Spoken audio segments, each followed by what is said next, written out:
Good evening to everyone tuning in and rocking with MossBurgh, as well as the guest that I have for us. One of the guys, one of the homies. He's not really a guest when he's on the show because he's part of the crew, but it feels like he a guest the way we converse and go back and forth, as well as all the other guys when you in the building and on the show with MossBurgh. So I appreciate everyone tuning in and appreciate you for joining me this evening post game sports. How's it going this evening?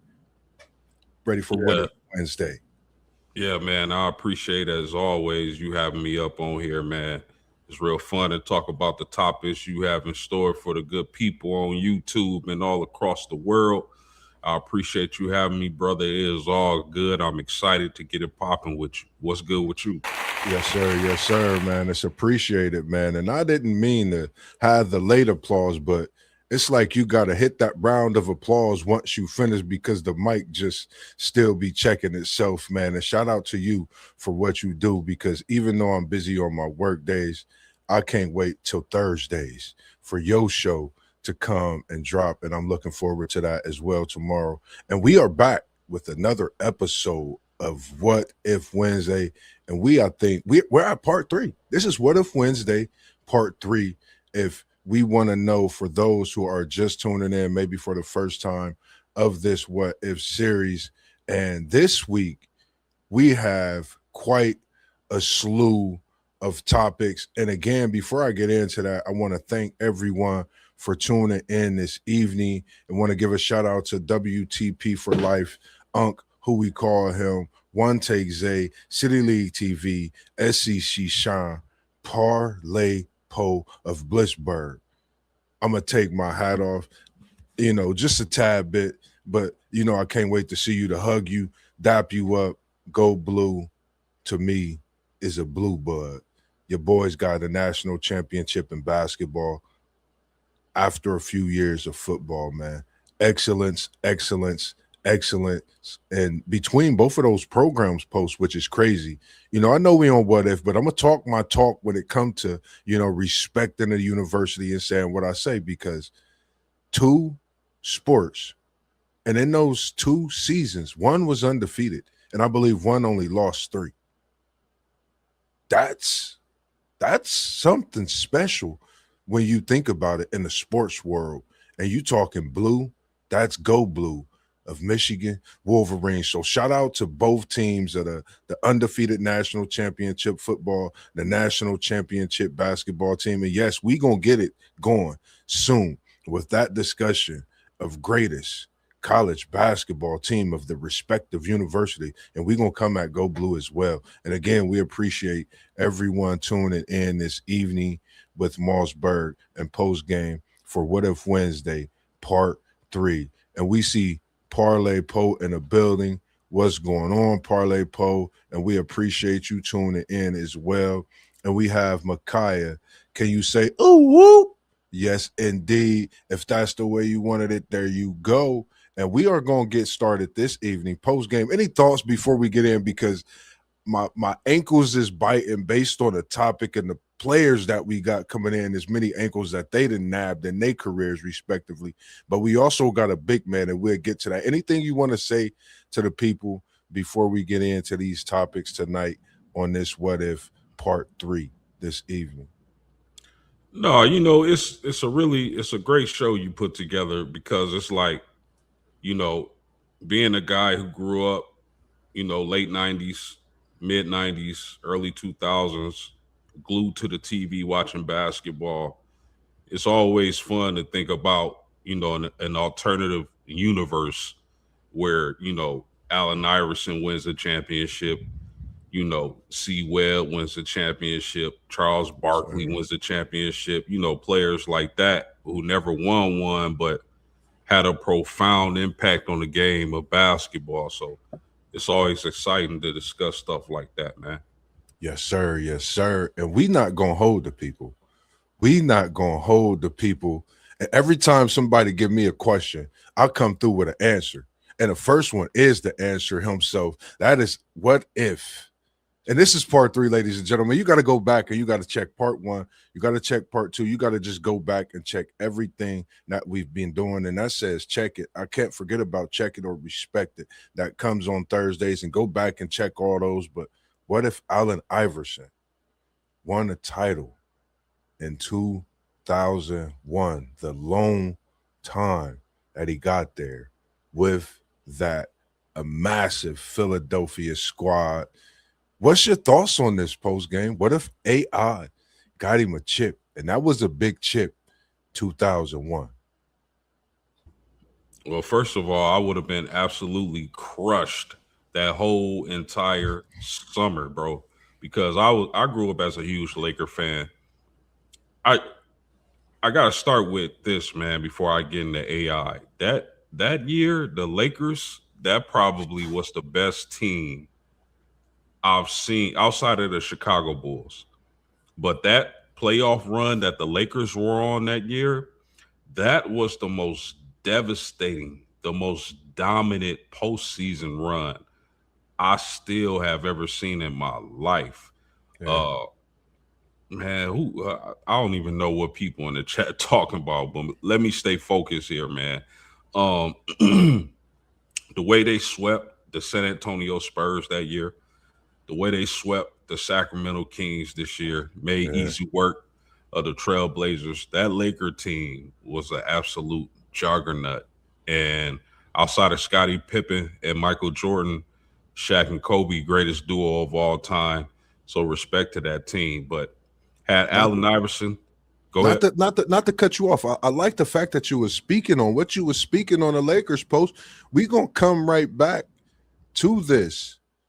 Allen Iverson, for the mere fact that you broke into a question that I didn't put on here for the people, but what was one of my what ifs? The Lakers did go undefeated in that 2001. I couldn't put a what if AI won it without adding that what if. So to continue on with what you were saying, no disrespect to cut you off, but I like where you was going with that.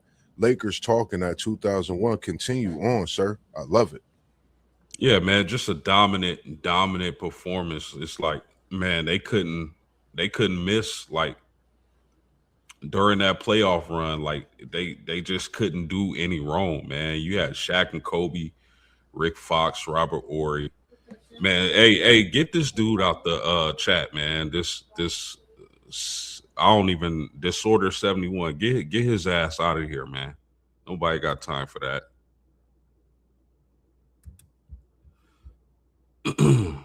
But anyway, um, cause it's like, bro, Allen Iverson, you gotta think, man. If you the majority of people aren't even 6 foot, right?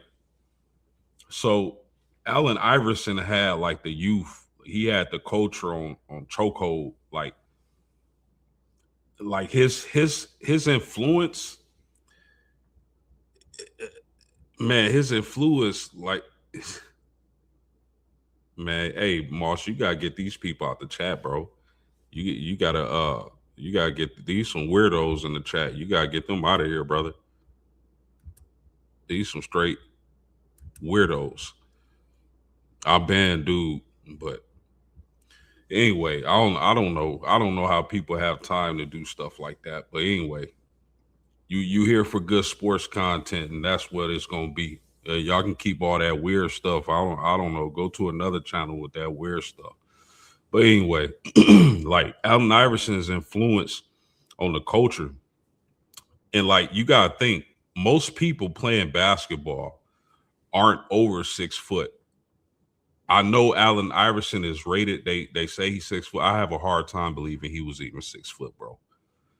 Uh, I can't hear you, but I mean the influence Allen Iverson had on the culture at that time was similar to what Steph Curry's prime was, and the Yeah. influence he had. And I think it's because if you're a smaller guard, like a lot of guards that I played against and with, 5'5", 5'4", it's easier to relate to a smaller player in the NBA. So Yeah. that's one of the reasons why I think Allen Iverson was so influential during that time. But Man, you got to think about that team, bro. Like Alden Iverson, I believe he averaged like 30 plus points that year. They didn't have a player on that team that didn't average more than 12 over 12 points, bro. Yeah, Are you kidding me? That team didn't have a player outside of Allen Iverson that averaged over 12 points per game. Now, the thing that made that team go is that they were a defensive juggernaut. You got Dikembe Mutombo in there, Eric Snow, McKee, guys like that, Tyrone Hill. These yeah, guys wouldn't averaging over 12 points. And he led this team to the NBA championship against one of the most dominant teams in NBA history. yeah, Now, had Allen Iverson won that championship again, I would have been heartbroken that whole summer. yeah, Probably when it came out my room. But anyway, they beat the Toronto Raptors, they beat the Milwaukee Bucks, and I think they beat the Pacers in that year in the yeah, Eastern Conference playoffs. yeah. You Hmm. know, I can vividly remember that series because I'm not gonna front. I was rooting against them against the teams they were playing. I like Vince Carter back then. Vince Yeah. Carter missed some big shots in that series. Hmm. Uh, the Milwaukee Bucks were Ray Allen. They were able to beat that team. So first of all, it would have been a hell of a run if Man. he was able to do that, and then you parlay that with them taking out Shaq and Kobe Lakers. It would have been an all-time historical run, bro. Yeah, And I can't even imagine how big Allen Iverson, how bigger he would have been, because he was always as big as you can get during that point. yeah. Like Solo. the crossover, the cornrows, the swagger, the shoes. I know you had a pair of those. Oh I yeah, I had a couple. definitely, I definitely had the black and gold answers. The black and gold answers were sweet, man. But it just would have took him to another, shot him to another stratosphere. Mm. Uh, it- man, his influence was already on fleek mode, man. I don't know how much bigger you could have got, but definitely adding a championship and the style he would have added a championship, knocking off those Lakers. Yeah, And Coach Brown, man, that was just a defensive team, man. Like definitely. that, to only have really one scoring threat and to have all the rest of the guys bought in on the defensive end of the floor, Yeah, like that was a coaching virtuoso by Coach Brown, and I give him a lot of credit. He's definitely one of the better coaches of all time, in my opinion. But man, I don't know how like bigger Allen Iverson could have got because I always thought he was humongous. He just influenced all the basketball players, all the guards that I was around back in the day. So man, if he would have won that chip, Moss, man, I don't know. Maybe he would have been able to run for president and win. man. You said it. I think you said when you talk about a city of Philadelphia, respect is respect. Allen Iverson could have ran for president in that city with a title in his hand, which is crazy to me. You know, when we think of when we talk about what if these things, and when I say crazy is because we think about those things. We didn't think about them then, but we think about them now when we have some of these things in discussions and seeing how much he's an icon today, to that city, still to that team, where he grew up in VA, so many more. But when it comes to if Allen Iverson would have been able to take down a Shaquille O'Neal, who was averaging a couple points more than him, that season in the playoffs. It was like Shaq was ousting him of what he did during the season. Like, I can oust your scoring title and go above you. And what Cole was doing, rest in peace to the great Bean, the legendary, the Hall of Famer, the GOAT himself as well. And, a supporting cast, Ori, Fox, Fisher, even Brian Shaw. I mean, it was so many players that propelled that team, but it would have been like David taking down Goliath.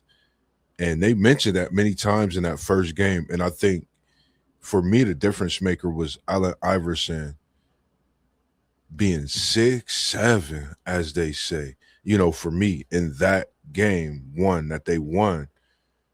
And I think he gave it his all. He kept and continued to each game after that. But I think up until that point to the season, his team was like, man, this is a tougher task than what I think. I think it would have been legendary. I think probably top two, if not top greatest point guard of all time. And he played point guard, shooting guard, and we just spoke on a guard last week about this same position with the what if. So it's a lot of things that could have happened, in this time, and as we still speak on the what if. And for me, having Mutombo leading the league defensively, but the crazy thing about this, the Lakers and the Sixers had the same identical record post. And for me, I think they just ran into a team that had Kobe and Shaq. That was unstoppable. If Allen Iverson would have had another score, it would have been possible. But the next one we have up on the topic, I think this is one for me that I like because I felt he changed the game in so many ways. I think people would possibly consider him the best power forward of all time with the championship. And with that championship, he would have had to defeat MJ, who everyone, of course, majority considered a GOAT, arguably with what Brown doing respectively and what the great done as well. Barkley winning a ring. What's your thoughts on this post game? Sir Chuck, Mr. March Madness himself, the man that I just love what he do and how he's, like an icon in basketball, Hall of Famer, the whole nine, man. What's your thoughts on Chuck if he was able to win the title? Before I get to Chuck, man, I want to say one more thing about the Iverson thing, if you don't mind, bro. Nah, you good. You good. Man, listen, when they won game one in LA, because you got to remember back then the playoff format was 2-3-2. So the Lakers had 2 at home, then 3 in Philly, and then finish out the 2 in LA. Like when they won game one, bro, I was devastated. And back then you thinking like, man, there's no way this dude is gonna beat the Lakers single-handedly. Like, there's no way he can be this better than Kobe. There's no way he can be this better than Shaq. They eventually got in the form and figured out how to beat the Philadelphia 76ers, winning 4 straight after that upset win in LA, pretty much single-handedly by Allen Iverson. I mean, like I said, great defensive team overall. They have some really good defensive players, but man, that to have a guy like that was truly unbelievable. Now, getting to Charles Barkley, bro, it's like, man, Charles was amazing. Like a lot of people, especially younger people, they don't understand. Like that dude was like 6'4", 6'5", like playing power forward, like rebounding, like dunking on people, like posting people up on the low block, man, turning that shoulder. Like they don't understand how impressive that was. And his ability to score and take over a game, Charles Barkley really was that dude, Moss. Yeah. As I know you know that. Yes. But for the younger viewers who don't know, Charles Barkley was that dude on the block. Athletic, big, strong, and undersized. When you talk about the traditional power forwards of the game, I thought he was better than Malone. Mm-hmm. Malone 6'9", Charles Barkley 6'4", 6'5". I thought he was better than Karl Malone, bro. But if he would have won a title, first of all, Moss, Shaq wouldn't have any comebacks on their show against Charles Barkley because that seems to be his biggest comeback is you don't know anything about winning championships. Google me. You never won. How can you tell us about winning a championship? Right. You don't have any championships. Yeah. It's hilarious. It's the funniest thing ever when he go after Chuck, man, and Chuck go after him. But he definitely wouldn't be able to use those lines when it comes to winning championships. But man, I felt like, man, if Charles Barkley was able to get a chip, we talking about 10 getting into that room of 10 to 15 best Yeah, players of all time. yeah, If he was able to capture that elusive championship, which he never did, but if he was able to do that, Moss, we talking about going from a top, what, 40 player of all time to a yeah. top 15-ish, maybe 15. 20 I 15 play I could around there. argue, yeah, you could really argue possibly and say 10 with his size being the biggest factor in him playing big like that down low. Because if you really think about it, Chuck really dominated everything and everybody. He just didn't have a title. Yeah. That's the That's crazy thing. yeah, and it's the same thing for Allen Iverson. Allen Iverson, I know they say point guard, but he really was a two guard. I Man, mean, come changed on. the game, Chuck man. Charles Barkley, it's the same thing with those two. They were undersized for their position, but they dominated it. Yeah, So really, it's the same thing with Allen Iverson, man. All the jokes are over. Well, I don't think people joke with Allen Iverson, but talking Charles Barkley, all the jokes are over. You never won one. You know that regret of maybe if I did this, or maybe if I went and played here instead of going to Phoenix, maybe this happens. You know, yeah, all that regret. But it's interesting because Charles Barkley says all the time, Moss, like I felt like I was the best basketball player bro. on anytime I stepped on the floor until he played Michael Jordan in that finals, and he ended up admitting. And salute to him. I disagree with a lot of stuff Charles Barkley says, but I respect his basketball game. Yeah, And he said, like, for the first time in my life, like I knew I wasn't the best basketball player on the court after we lost to Michael Jordan, the Chicago Bulls in the championship. yeah, yeah. Let's welcome SEC Sean in. If you got a chance to watch that 6 o'clock, 6:15 preview on what we got coming up this weekend on the NASCAR, make sure you go check it out on SEC Sean. If you want to chime in, tap in on this question on the what if Charles Barkley won a title? What's your thoughts on that? Well, I mean, Charles Barkley's still one of the greatest of all time, but I heard post game, he's right. I mean, the whole joke of the best to never win one would be gone. But it also goes back and take into consideration this was before the era of jumping to super teams. There was no, hey, let's go all join.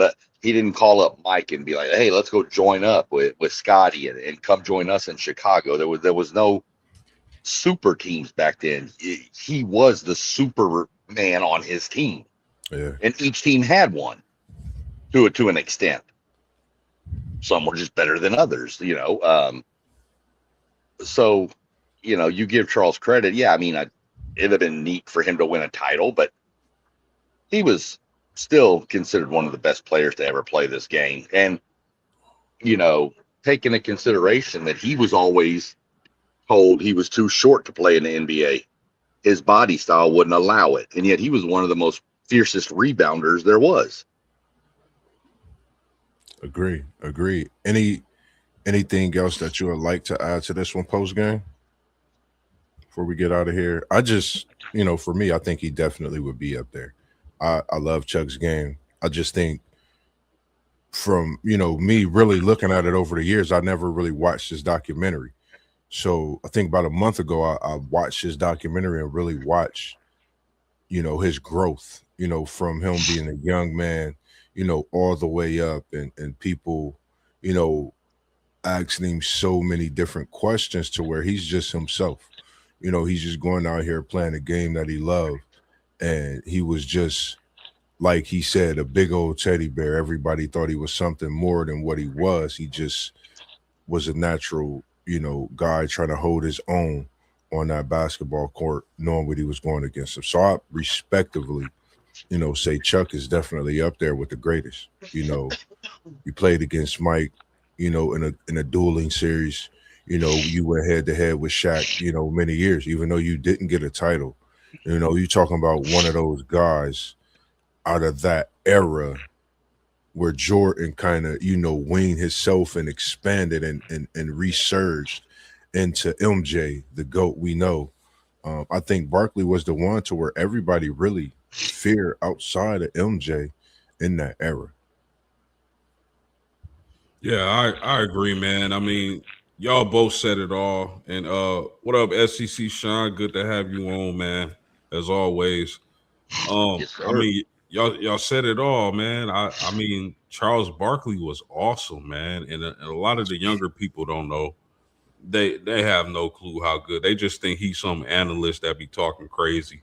You Yeah, feel me? But he's not. Charles Barkley was really like that, man. He Yeah, had game. Well, Like I go ahead. I was going to tell you, they're not wrong on him speaking crazy as an analyst either, though. So, Oh, no doubt, no doubt, no doubt, no doubt about that. But man, I love Sir Charles's game. The what they call the mound round of rebound, big something like mouth. that. Yeah, Yeah, big yes, mouth. sir. that's where I got. That's where I stole Angel Reese's nickname from. Man, I call her Pretty Brown Rebound. But Love it, man. definitely, man, Chuck, he got that championship. He would have definitely moved in another room when you talk about. He's already an all-time great. Don't get me wrong, but Yeah, there's different rooms when you talk about all-time greats. for sure. Yep, So 100%. we gonna switch gears a little bit. I decided to. I know I've been posting quite a few different images and different ways. Last week I did post one and I popped out for part two, and it had Roy Jones on there. It had a QB on there. We're gonna get to that too, but we stepping into the boxing ring and speaking on a very interesting what if. To me, I'm 43, the Sugar Ray of our time, and that leads me into this next question. If you know, you know. What if Roy Jones didn't lose part two versus Antonio Tarver, which brings us here for part three on What If Wednesday as well? So I left it there for part two to bring it to your attention this week on part three. And when you think about this Roy Jones, you had a fight with, Ruiz, and then you had the Tarver, and he could have set himself up and left legendary, um, left as arguably, I would say, one of the greatest to ever put on the gloves of in a boxing ring. You know, we seen with our own eyes what Roy was able to do, but that brings us to that great question: what if he didn't lose in part two versus Antonio Tarver? We're gonna start off with you post game, then we're gonna bring it to SEC Sean. What is your thoughts on this one? And I think this will really wake up a lot of people because for the young, like you said on Chuck, nobody really know about the boxing ring unless you watch it. So you might want to go check your records and look up Roy Jones, who switched from, I think, super heavyweight to heavyweight. I mean, the weight difference was about 20 pounds in this. So what's your thoughts post game? I mean, man, Captain Hook, Roy Jones Jr. was a specimen. He was amazing. He was really exciting to watch. Like nobody brought it like Roy Jones Jr. did, man, in his prime. Um, you mentioned the weight. I All think right, one y'all of got the me. yes, sir. Okay, I, hold I on a think second. I gotta get this changed. I got a problem with my computer real quick. Go ahead, post. yeah, I think the mistake that Roy Jones Jr. made, like back in the day, is that he was switching weight classes like we switch socks. Yeah, I think that was a big mistake because I think he overestimated like going up in weight and then draining your body to get down to another weight class. I think that was the big mistake he made. So we'll start there. But had Roy Jones retired undefeated because the losses kind of made him like, okay, this dude can be touched. You know what I mean? Before he was losing, it felt like Roy Jones Jr. couldn't be touched. And another issue with Roy Jones is that, and I hate saying this because I respect and love Roy Jones Jr. so much, man. That dude was just a legend. He was different. But the thing is, like and I'm gonna compare him to Floyd Mayweather as he got older, Roy Jones as he got older. The difference was, to me, is that Roy Jones Jr. relied on his athleticism, to school people. When you get older and you start losing some of that athleticism, what do you now have to lean on as compared to Floyd Mayweather as he got older and his hands got more brittle? Like, he relied on his defense, his IQ. Roy Jones always relied on his athleticism and that hook. You feel me? So when that feet ain't moving as quick as it used to do, now you not so much invincible. But had Roy Jones Jr. retired undefeated and won those fights with Tarver, bro, there's no question in my mind that he would be on the Mount Rushmore of boxers ever. Like, some people still have him in that regard. I don't think as many. If he had went undefeated and had that cloak of I'm invincible still remain and tied to his name, I think it would be a lot different. But man, had that man was bad, man. Had he retired undefeated, he would be definitely on the Mount Rushmore. I agree. What's your thoughts, SEC Sean, on this one, with Roy Jones Jr.? Let me throw a quick apology to everybody. I switched over to the computer and forgot that YouTube was still playing the show, so I was getting double echo and feedback. So if anybody heard any double echoes coming from me for a second, I apologize, but I've got that closed now, so we're good. But these are always weird for me because I used to be into boxing, and then I got away from it. Boxing just became too rigged for me. It almost felt like. And I know I'm not alone in that and I know a lot of people disagree with it, and that's fine. That's why we have sports, because we got to agree to disagree on certain things. Yeah. Roy Jones to me is on the Mount Rushmore, though. He is on there due to, he was considered by many to be one of, if not at his time, at his peak, the best pound for pound fighter out there. Post, you're exactly right. He was just athletic. He could outlast you. He didn't necessarily have to knock you out, but he was going to be stronger in the later rounds, and you weren't. And you're spot on with like you said, with Mayweather. Mayweather is so much more tactical that in his older years, it's easier to win fights. Not that it's easy to win one. Don't take that wrong, but it's easier to win one when you don't get hit. Yeah, there you go. The IQ, you hear about it in football. He's got a football IQ, basketball IQ.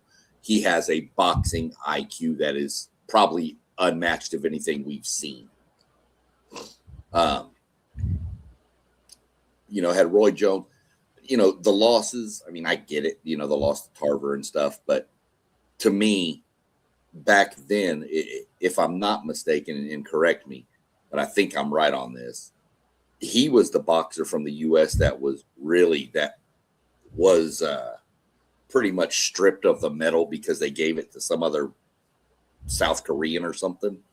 Well, wasn't that Roy Jones in the Olympics? They got pretty much screwed. Yeah, that happened to multiple USA boxers, though. Right. Yeah. Right. But I remember it happening to him, and it was huge. It was massively controversial. And then he came out and dominated in the ring, in boxing circles. And to me, it brought a lot of eyes at a time when boxing kind of needed it. You had a lot of eyes on it when Tyson was rolling. And then it kind of slipped away a little bit. And then Roy Jones kind of brought it back. And then Mayweather kind of carried it on. So Pacquiao was there too. But to me, boxing needed Roy Jones, and that's why I have him on the Mount Rushmore. I think he brought more attention to the sport of boxing at a time when boxing needed attention. I like it. I think, for me, and it's good to see Parlay Poe as well in the chat. And he had a comment in there, which a lot of people seen, with this fight as being, a draw, questionable. He said he lost the first one too. And, for me as being an onlooker, I instantly thought that it would be a part two, in this fight. And for myself, I was like, I think this is probably the dangerous fight, to go into, knowing that first one was kind of questionable. And as well, for me, what if? I think you're talking about the greatest, arguably, we still have Floyd being people's choice, but I think Roy Jones would have, been at the top of that list, without a doubt. That's just my thought when it comes to that as well. For me, my next what if, I'm just going to snag into this one, not with the homer. I seen a Bengals fan in here. Shout out to you. Appreciate you tuning in, and Hude as well to you. I was trying to stay away from the injuries this week, as I was telling posts, and I've been telling the guys, but I'm gonna throw this in there, man, just for the fun. And if you could take it back to this, we got Parlay Poe in here as well. I think it'll be a good one. What if Carson Palmer did not get hurt in that game? That I think, as a Bengal fan, it's a game you never forget, as a Bengal fan. And if you're just a football fan, I think, at times it's something you think about all the time. But what if Carson Palmer didn't have his injury early in his career, but I think that was where he really was taking it to the next level? What's your thoughts on that? And I'm going to come to you first, SEC Sean. What if Carson Palmer did not have that injury? Well, I mean, this is kind of a tricky one because I can name a few times where I could say this about my Bengals. Back in the Super Bowl against San Francisco when Tim Crumrott broke his leg, things like that. There's all kinds of. But as far as Palmer goes, I think because back then, okay, let me put it this way.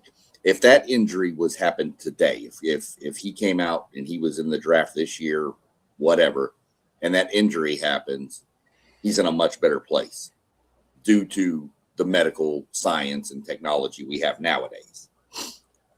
I think it kind of derailed his career. He had a serviceable career in the NFL. I don't think he was what he could have been. And I'll be honest, that's my fear with Joe Burrow. Now Joe has the better medical teams around him and stuff, but to me, Carson Palmer was the savior for the Bengals back then. That's how we looked at it. I mean, he was the next quarterback after, pretty much the next one you hung your hat on after Boomer left. Seriously, we had some others in there, but that injury, I think, just set him back. And I think by the time he got back to where he was Carson Palmer, you had already had all these other quarterbacks in the league that were now taking the lead over him. And he turned into, I hate to say, a serviceable backup because he was a starter still, but he was never the Carson Palmer we expected him to be. 100%. Oh, listen, man. I was watching Carson Palmer back at USC. He was a hell of a quarterback, and unfortunately for me, pretty much won the Heisman by shredding Notre Dame to pieces that year. Oh my goodness, man! My goodness, he was on fire. Listen, man, if Carson Palmer doesn't get injured in that game, I believe it was the Steelers, right? Where he took the Yeah. low hit. Him and Ocho Cinco go down as one of the greatest quarterback receiver duels in history. I'm pretty sure. I think SEC Shine pretty much said it, but I'm pretty sure we weren't able to get the best out of Carson Palmer due to his injury. And like he said, like the medicine isn't what it is, the technology isn't what it is today. Yeah. Carson Palmer was like coming into the NFL, like he was like that prospect. Like Yeah. he was that golden boy, golden arm, California, USC Heisman winner. I think he would have shredded a lot of records and possibly would have got a Super Bowl, man. Like I said, him and Ocho Cinco probably would have went down as one of the top, five wide receiver quarterback duels in history, man. Yeah. Yeah. I totally agree with you both. I think also to add to that, you know, being a Bengals fan, for me, like you said, it was like, a savior coming. Oh my gosh, we got a great quarterback.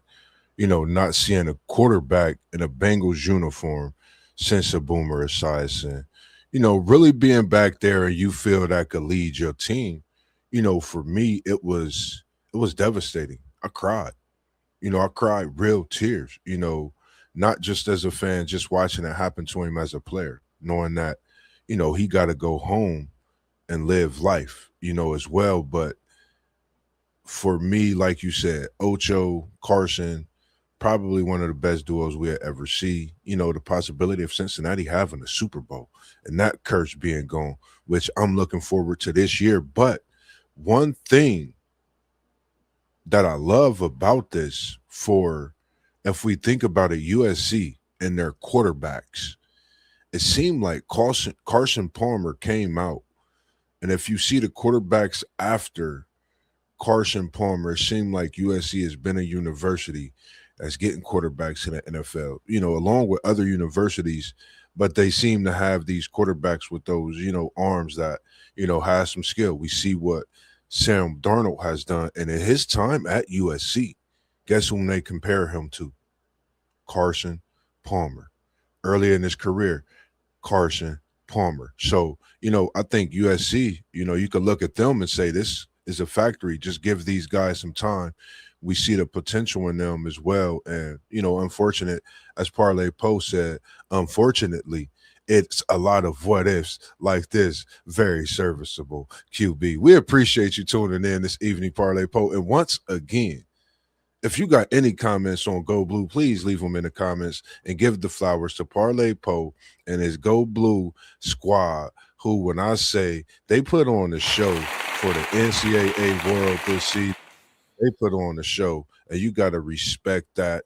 And I don't know, just like I said, man, just appreciate the university.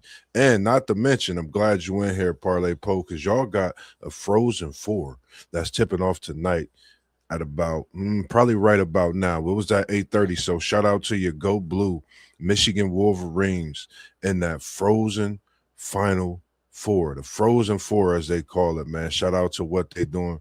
And just me, I'm gonna throw it out there, man. They're blue blood. Before they talk about Michigan being a blue blood, you heard it from MossBurgh. If they haven't said it, but I'm gonna say it, they have blue blood. Just my opinion. They say North Carolina not. I'm gonna say Michigan could be opening the door and walking right on in and putting themselves right where they need to be. As for, anything else, is there any, just before we get into the next one, anyone if that could come off the top of anyone's head? I'm going to start with you, Post, then I'm going to come to you, Shine. Anything that you could think about that we could tap into off the top of your head, maybe?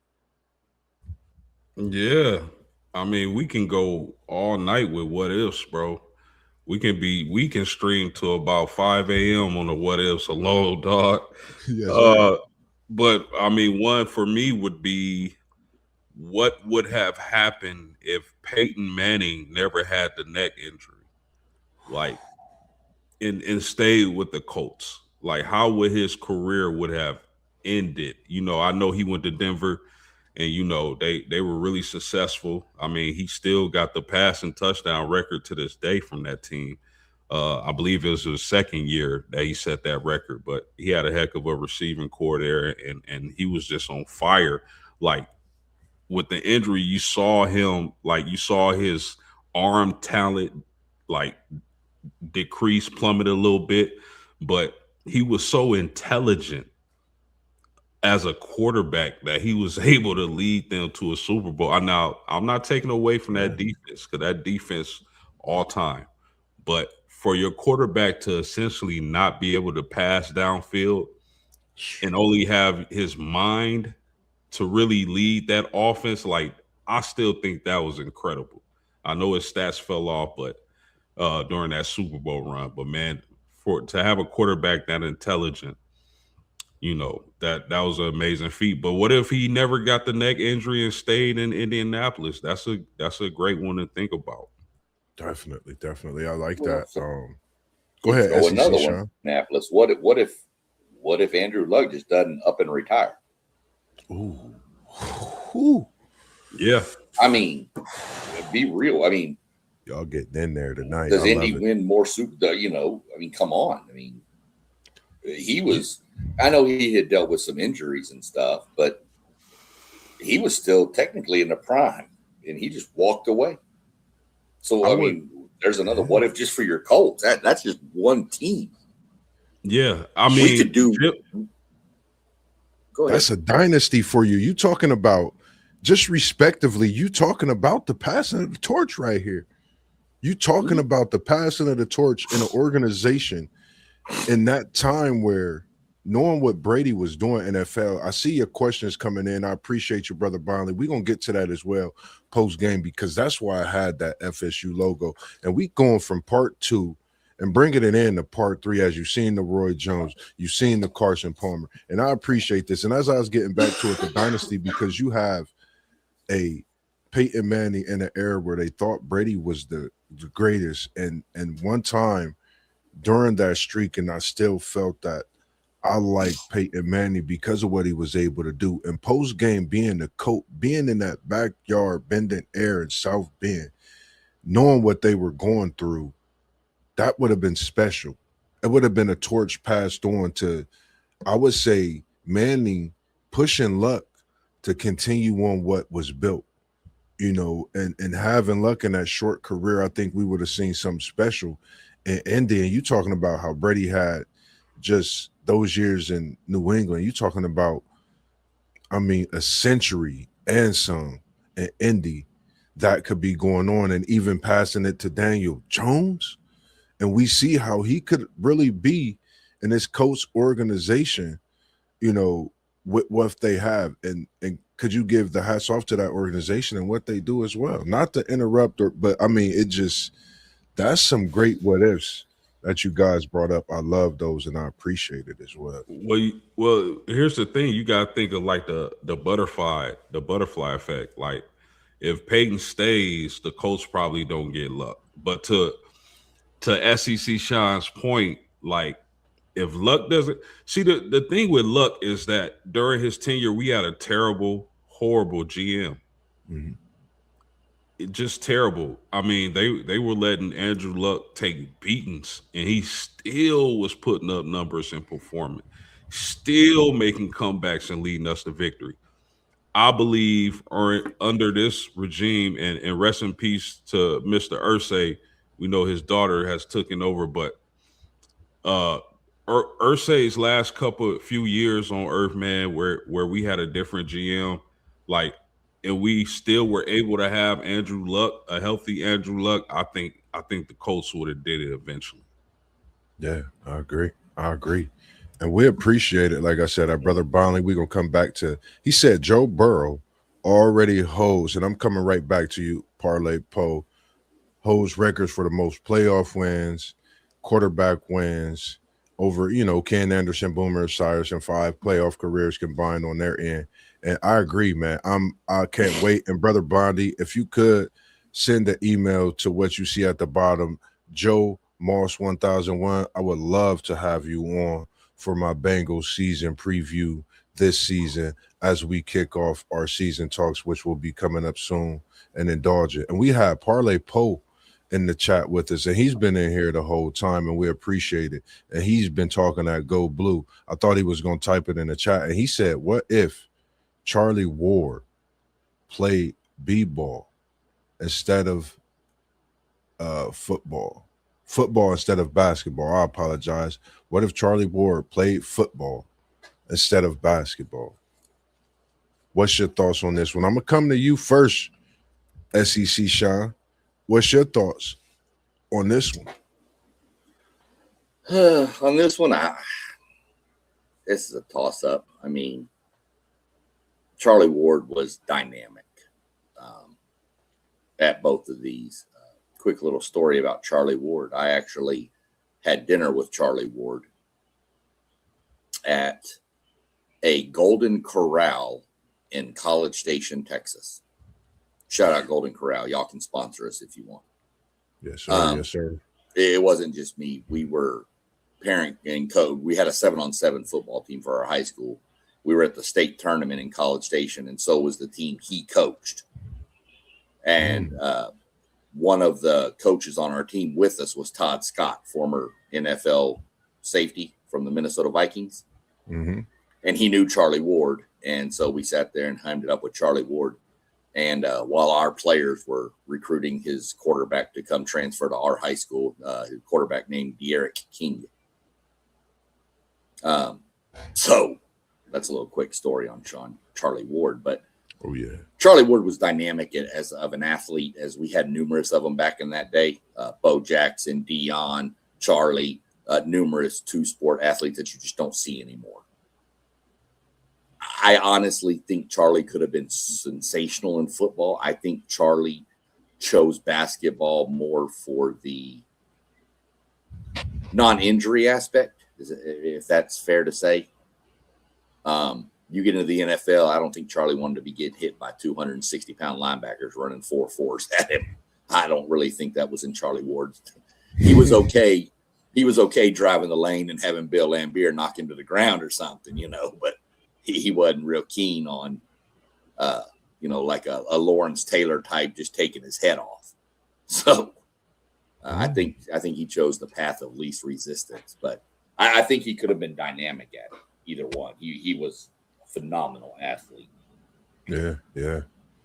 I agree. I think the thing about it was Charlie Ward was probably ahead of his time when you talk about football. Basketball, and that's probably why he chose to take the basketball direction, as SEC Sean just articulated, which I 100% agree with. I mean, you talking about a Heisman winner. I think he would have been great in the NFL. The only problem is does he even play? I know Charlie Ward is a little smallish when you talk about quarterback, so I think he made the best decision for him. But my man, Brother Blondie, what if Jerry Jones didn't fire Jimmy Johnson? That's a hell of a question. Real quick, Post. I like that too. And I think, it's crazy because he would have got picked to the Kansas City Chiefs possibly. So could Charlie Ward have been that guy that now, guess what? We seeing and seeing the new level of what Charlie Ward could have been doing years ago and what Mahomes has done for the Chiefs. I'm gonna leave it at that, and we can come back to it. What was you talking to him about post game? Go ahead with it. Real quick before we jump onto that one, Post, because that's a big one I want to hit too. Yeah. But another thing on this whole Charlie Ward thing, you are dead right. He was ahead of his time. That was not the quarterback that people drafted back then. He would have been asked to go to wide receiver, kick return. He was not going to be a quarterback. I'm not saying he couldn't have. I'm saying he wasn't going to be a quarterback in the NFL in that era. Oh, exactly. Special. Man. I wonder if him and Mahomes could sit down for a talk and just, man. No, because Moss, if you talking because you got to think, when was this? Like 90 what? That was back in, I believe 1990, because I was it 94. 92, 93, 94. somewhere in that range? 92, 93. He would have been a backup to Joe Montana, bro. Yeah, bro. See, now if you talking, art right now, he probably been a first overall pick. But you talking 93, I just think he made the right decision, Yeah. Yeah. That's a great, I love that question though, because like that's something I never, thought about. And you think about, like you said, the Charlie Ward, and for him to go do basketball and for it to, would have been to the Kansas City Chiefs. And now we see a Mahomes who's doing what he's doing, winning Super Bowls, building that dynasty in Kansas City, and doing some of the same things that we seen, Charlie Ward do at Florida State and become that Heisman Trophy winner, which we already know. He still holds that record, Heisman Trophy. But you going and getting drafted, doing your dirty work for the New York Knickerbockers, respectively, and major feats there. So, shout out to Charlie Ward and his career and what he did from the University of Florida State on now, who he was raised by is, the whole nine, man, as well as everyone else and what you do that we come across and we mention your name in these sports talks. We appreciate it.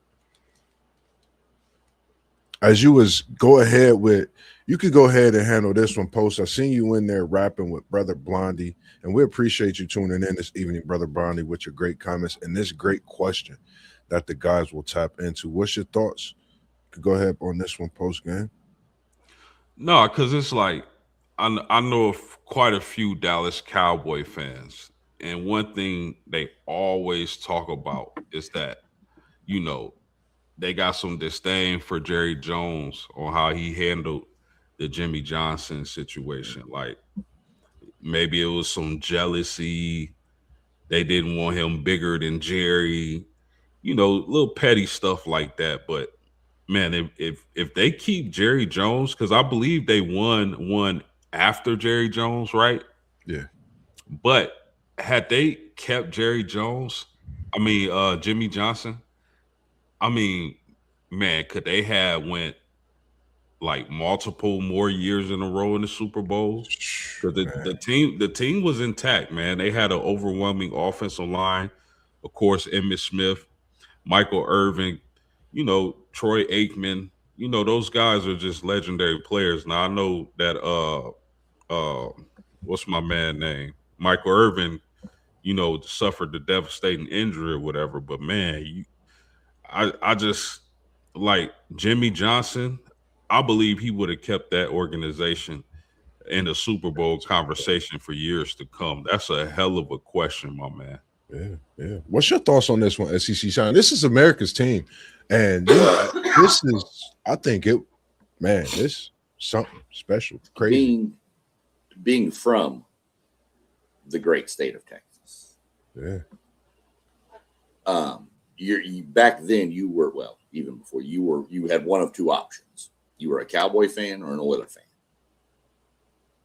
I was always a Bengal fan first and foremost, but Dallas used to be my second team. And it wasn't a bad choice because they went on that run in the 90s with Jimmy John. You rooting for a Super Bowl champion. Super Bowl champ, yeah. and they won 3 and 4 years. And the third one was with Barry Switzer.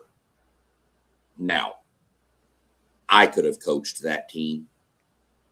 In fact, we're going to put it this way. Ray Charles could have coached that team, and they were going to win the Super Bowl. Okay. Barry Switzer was just a figurehead on that. That's all he was. He did not have to do anything. Troy Aikman ran that offense, and you had a defense that was just ferocious.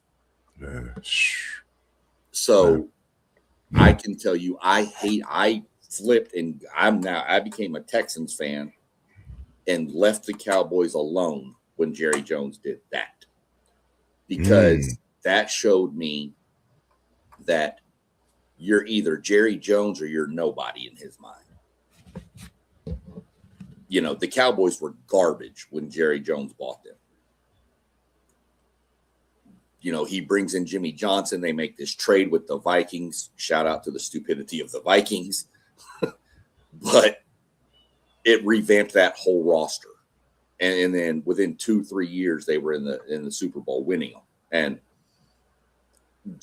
since that day, there's and I can list you off tons of people around the Dallas area that despise Jerry Jones. They're Cowboy fans, but they hate Jerry Jones. They want him to sell the team. Yeah. And that's the reason why. Because if they don't get rid of Jimmy Johnson, the Cowboys in the 90s probably win 3 or 4 more Super Bowls and are probably talked about like the Patriots are of recent memory, if not more. Yeah, I like that. And again, man, Brother Blondie, at Brother Blondie, man, we appreciate you. Shout out to you coming in with the great comments, questions. And again, man, you could definitely email me. You could check in with us, and you could check out WTP Sports Dudes, WTPSportsDudes.com. You can get the full view of us all. You can check out our website. Don't forget that. And make sure you tap into all the channels you see at the bottom, all the great nutrition and sponsors you see at the bottom as well. And I am your head cook at KT's Good Eats, and we got some special things that's going to be cooking up for the people throughout the city coming up in May, as well as some pop-ups for those egg rolls that you always talk about. But not to keep you away, just real quick, we at about an hour, and we, getting ready to hit the showers, very soon. But for some, they up and they watching us. So we going to give them what they want to see. Anything you want to say post game, yeah, come at it. Talk to me. We here. Yeah, before we wrap it up, man, I gotta get your opinion on something because yes, sir. Angel Reese was traded to the Atlanta Dream, and I think that was a humongous deal. Like it could change the landscape of women's basketball. What was y'all thoughts on her? Because you think about this. I know that Brittany Griner is unrestricted and Jordan Canada is unrestricted free agent. They should bring those 2 players back, because to add them with Alicia Gray, I think Atlanta, I mean, they were good last year. Now you bring in the premier rebounder of the league. Like, that was awesome. I just want to know y'all thoughts before we close out on that. Not super big following of the WNBA. Keep up with it a little bit, but that did pop up on my feed, and that's how that tells you, for somebody who doesn't really do the WNBA. I keep up with the Dallas memes. I don't know why, but I do. But for something like that to pop up tells you how big of a news story it was on my feed. Okay. Yes, I know who Angel Reese is, and she's a dominant rebounder.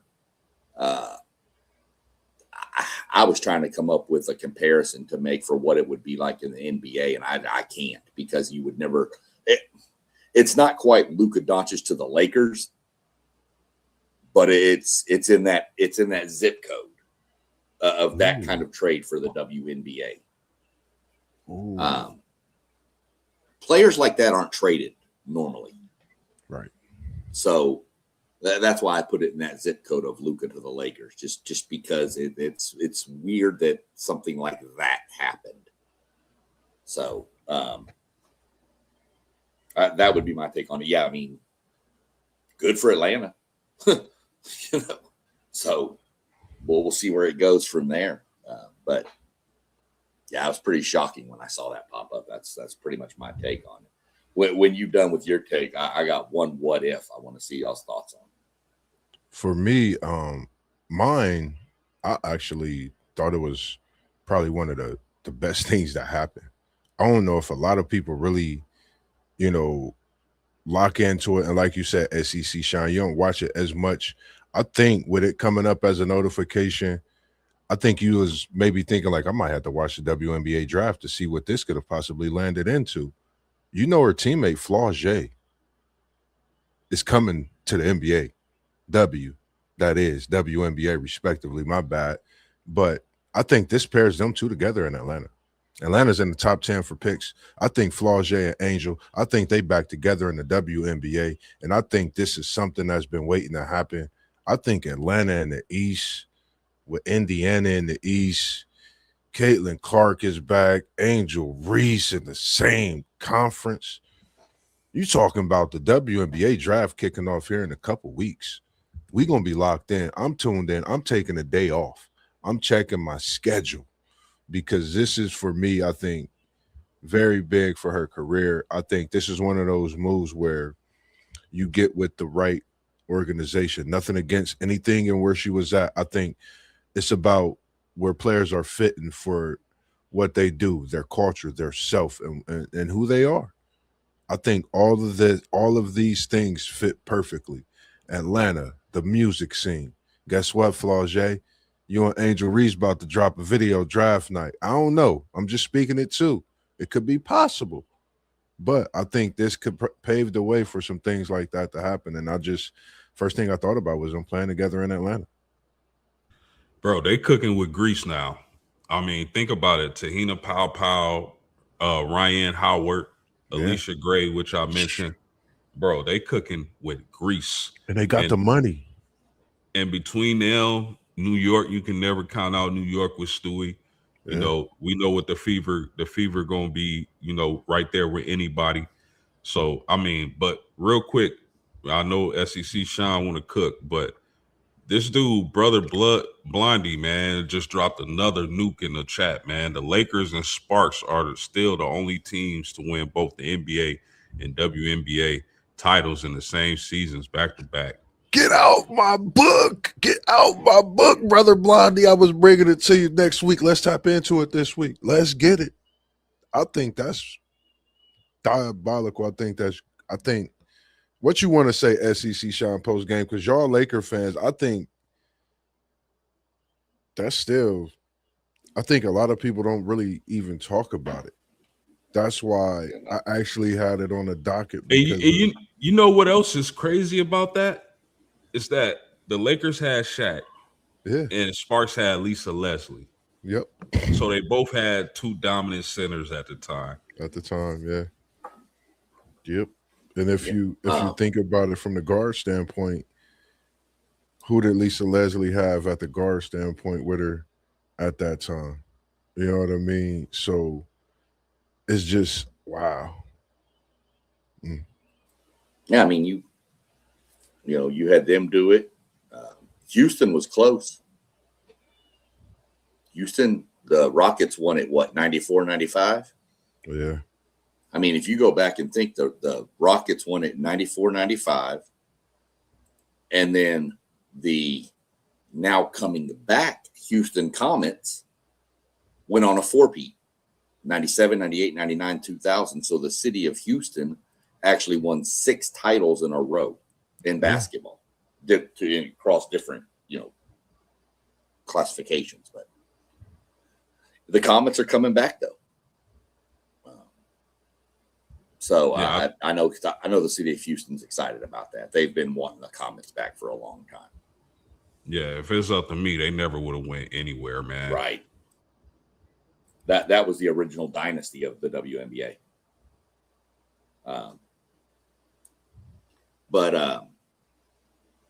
Yeah, I mean, brother Blondie got some bangers coming out at us here. Love it in the chat. Love to see it. I don't even know if I know brother Blondie, but like I said, I appreciate you tuning in this evening. We're gonna have to email, we're gonna have to network, we're gonna have to chop it up because I would love to have you on and feature you, and not just a conversation with MossBurgh, but bring you on for one of our what if episodes as we continue on and on throughout this year with these shows.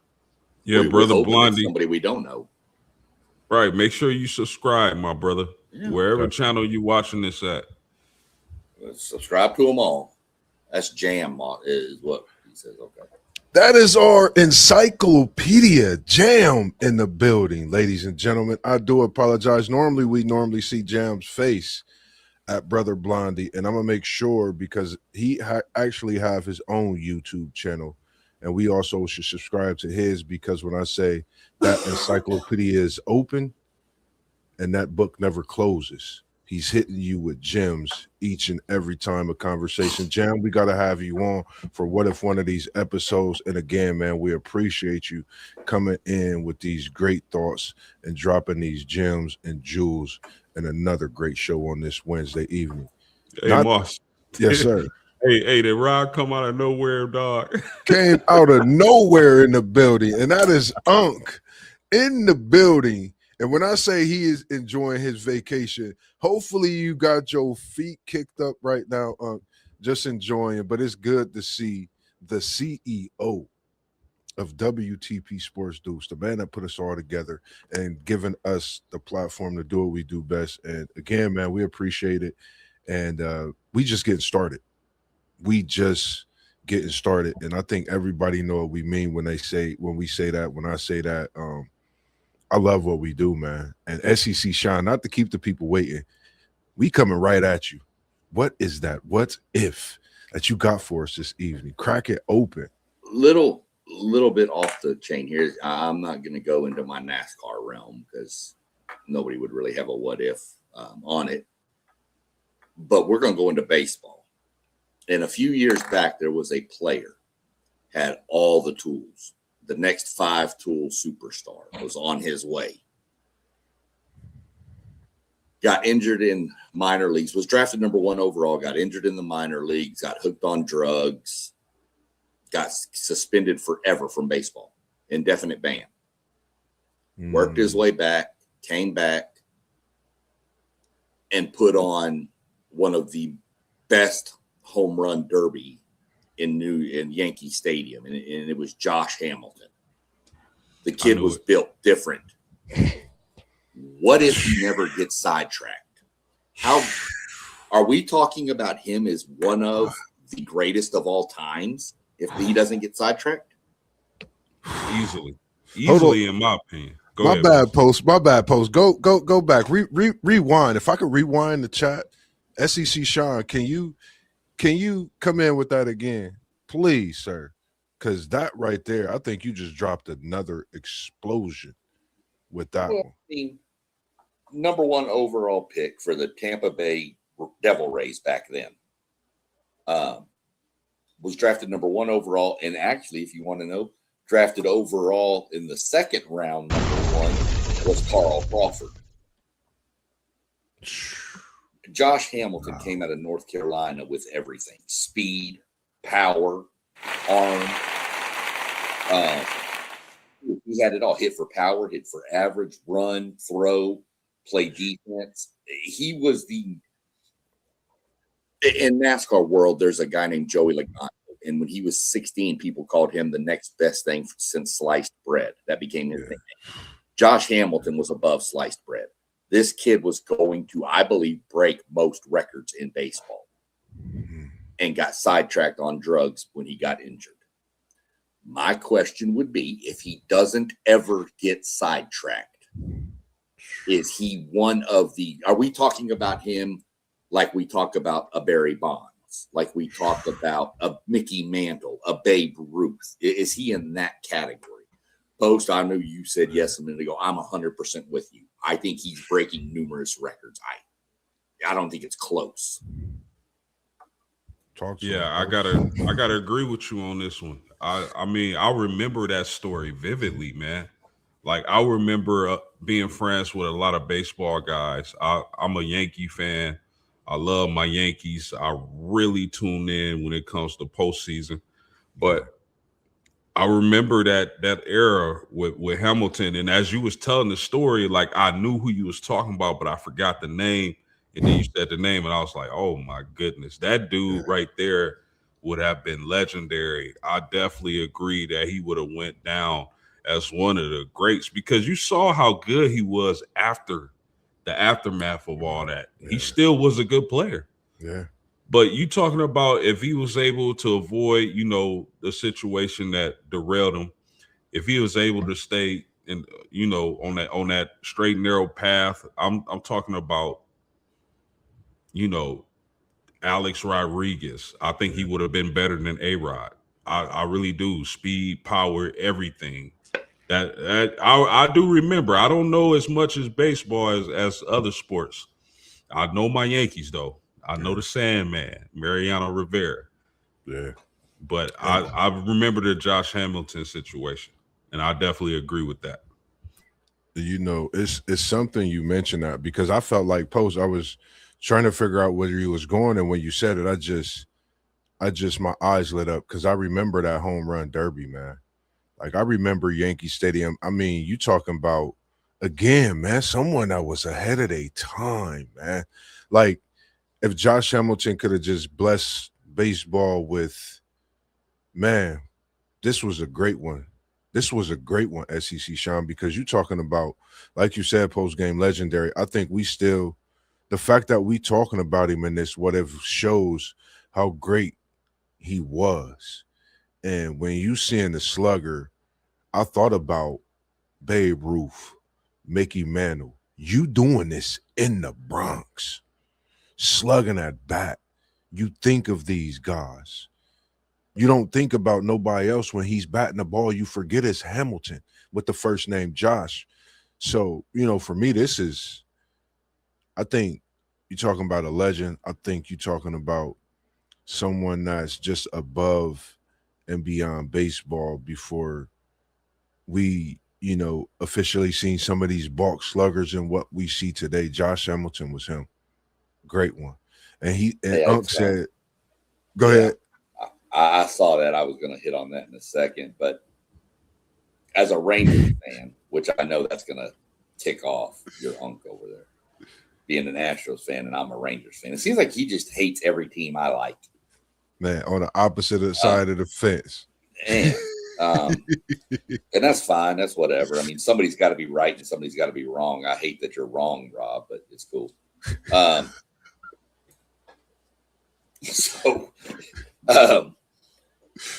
As a Rangers fan, though, I got to see that whole Josh Hamilton thing. Yeah. And I'm going to tell y'all something. You hear about things like this all the time. When he hit a baseball, it sounded different than anybody else. It sounded like a bomb went off. I saw him hit that 4 home run game against Baltimore. Yeah, you're on the wrong side of Texas, SEC. No. Never. You done got him started. Unc is in the building. No, it's fine. It's all good. We got a big baseball series coming up this weekend. I'm gonna tell y'all right now. The return of Jim. I can't say what I want to. That starts Friday afternoon, don't it? It starts Friday. Friday. Okay, I'm gonna have to get it. I'll probably watch some highlights Friday night when I get off. Yeah, I can't say that coach's name, but it made me throw up. So that's going to be a big series this weekend. But yeah, I mean, that was just something that popped into my head during the whole what if thing. Is what if that just stays? No, that's an excellent one. That's a really excellent one. That's a really good one. And to Rob, man, you know you my dog and all, but man, listen, my Yankees hot to start off this season, brother. You already know it. Them Astros got to catch up a little bit, dog. Tell them, Post, they just got swept by the Rockies. You said by who? The Astros just got swept by the Rockies. Well, he ain't gonna say that. This just a get back season for the Yanks. We know where we coming for this year. And my Rangers just swept the Mariners, so we sitting in first place now. Yeah, I'm looking forward to our ace Garrett Cole, hopefully getting back, getting and being healthy, hopefully returning to form. So definitely, I mean, my major concern with the Yankees coming into the season, and they kind of surprised me. I didn't expect them to come out this hot. Was I felt like they've leaned more to, you know, analytics and big bats when, you know, we all know you win in October with pitching, man. Yeah. I think it's just good to see them come out, you know, as I am a Yankees fan as well, just see them, you know, doing what they do, using what's available. And I don't see it as looking as getting ahead, but doing what you have to do to be that, you know, to coach and compete, you know, on a weekly when you have a pitcher like Cole that's out and getting healthy. And I think, you know, once he get himself, like you said, going and he's having a great season, I think the Yankees, sky's the limit, as we seen in last year. You know, we was right there. I think we could get there and exceed where we were last year. You know, so health is going to be a big factor, but outside of that, I'm definitely, you know, looking forward to the Bronx being a place this year come postseason for sure. Man, you a Yankees fan too, Moss? Come on, man. Oh my God, what is wrong with people? Do I got to go back? Do I got to tell you the reason? I used to sit down, watch the Columbus Clippers, watch Posada catch it as a catcher. And shout out to Doug Jones' daughter is who I will be having on the show soon, and I'm working on a cut up for. Oh man, it's gonna be special on the edit. But you know, I get excited when we talk about the Columbus Clippers because that takes me to Paul O'Neill, Bernie Williams, some of the guys that you know. Even though that was a Yankees, you know, club to send them up, but I watched those guys up close and personal. So it's a personal things with them Yankees. Man. From here to New York is big. You taking me back to the glory days, man. You talking Diamond about Dog Night, Post, Bernie Williams, Paul O'Neill, Jorge Posada, the captain. Like what? Yes. The Sandman, Mariano Rivera. Man, stop it, Moss. I see him That's on why- that mound in that stadium here in my hometown. It was special. That was yeah, that's I'm kind of hoping that the Guardians will call up my boy Jay Slaviolette from A&M soon. We went to a Clippers game a couple years ago where there was a kid from Alvin, Texas, where my wife went to high school, who was a pitcher in the high school. He was older at this point, Jordan Stevens, but he pitched here in Columbus. We went to watch that. So we're going to see how it goes. The Clippers are a good time for people that are looking for something inexpensive and fun to do in the Columbus area when the weather gets like nice out and stuff. Yeah. Clippers are a fun place to go to. Minor league baseball is fun no matter what. Shout out. Yeah. Appreciate that, man. Tell them send us some tickets, SEC Sean, man. Talk to them, man. Talk to the Clippers. Tell them. We here, man. Like we will come out and support. Send us some tickets, man. I'm too busy trying to get NASCAR tickets for people. What you talking about? Hey, what was the other thing I wanted to say real quick? I don't know about baseball right now. Baseball's in such a bad situation. It's the Dodgers versus everybody. They just outspend everybody. They get everybody. Mm-hmm. So for me, I think, you know, for the rest of the week, we got post game coming tomorrow with another great show in the evening, 7:45. Make sure you tune in. Look for your notifications. We're going to be posting, throwing stuff up on the different media sites, tagging you in it and all that good stuff, showing your posts. Outside of that, we'll have our review on NASCAR that's coming up this weekend. And make sure you tap into the NASCAR reviews that SEC Sean is diving into, because I've been working on the edit as well for him too. And I just been watching that edit for the last couple nights, just working on it and just seeing us there as a team, and can't wait to get to one of those events, because one of the things that threw me, and it's so me, and I said, I have to get to one of those events. I have to do a better job outside of my schedule. And getting into this rewards app is when you sent me the picture, all the free goodies that you get at the races, impeccable. It make you want to be a fan just seeing that video, man. So shout out to what you're doing, but man. That was just the stuff. That wasn't even counting the fact you get tickets for free. Man. So many things. And I was just like, I was blown away. So I definitely got to tap into my NASCAR reward app a little more outside of this crazy schedule that I'm slowly getting away from. Starting next week, I'll be able to be on with y'all more, have a little more availability, which is what I've been trying to do for us for, you know, this year moving forward. So outside of that, anything that you want to say to the people, we'll bring Post back in as well. Post, real quick, I got a question for you. Tomorrow, are you going mock? Are you drafting it? Or are you doing respect it or check it tomorrow? Post might have got tied up. I think he might be doing another episode of that check it or respect it. Okay. I think he might be doing another. I'll keep a lookout for it. I'm not, like I said, okay. I don't know that I'll be on tomorrow with my getting prepped for my son and my two twin granddaughters to show up, who we just found out they are now expecting another child. Grandpa SEC Sean. SEC. Congratulations. Congratulations, I'm gonna have to start tapping into some oil money somewhere real soon. Hey, by that time, listen, that's why we here doing what we do, because trust me, they gonna enjoy the fruits of the labor that we put in, man. And I just know it, I see it, and I know we not doing what we doing for no reason, man. It's just always great and being able to do what we do. And again, I appreciate what you bring with that NASCAR, because like I said, I have to tap into it a lot more myself in that availability. But like I said, I opened it up so I could start coming on those Wednesday shows prior to mine and tapping into some of those races through the week as well myself. Yeah, for sure. So, for sure on Tuesdays, y'all, on Wednesdays, for sure, y'all tune in. I normally hit about 6:15 to 6:30. Go about 45 minutes, and then I turn it over. We get a break, and then Moss normally jumps on with this show, which is a phenomenal show. This is the first time I've been able to jump on live with it. Appreciate it. Y'all go like, subscribe to all the channels you see. Look, he mentioned the website. I'm gonna throw it out there. We're on Patreon. We're gonna put some content. We want to get some paid subscribers on our Patreon. We're gonna start having giveaways. What we get in from the subscriptions, we give back. Okay, we're on Patreon. I'm on TikTok.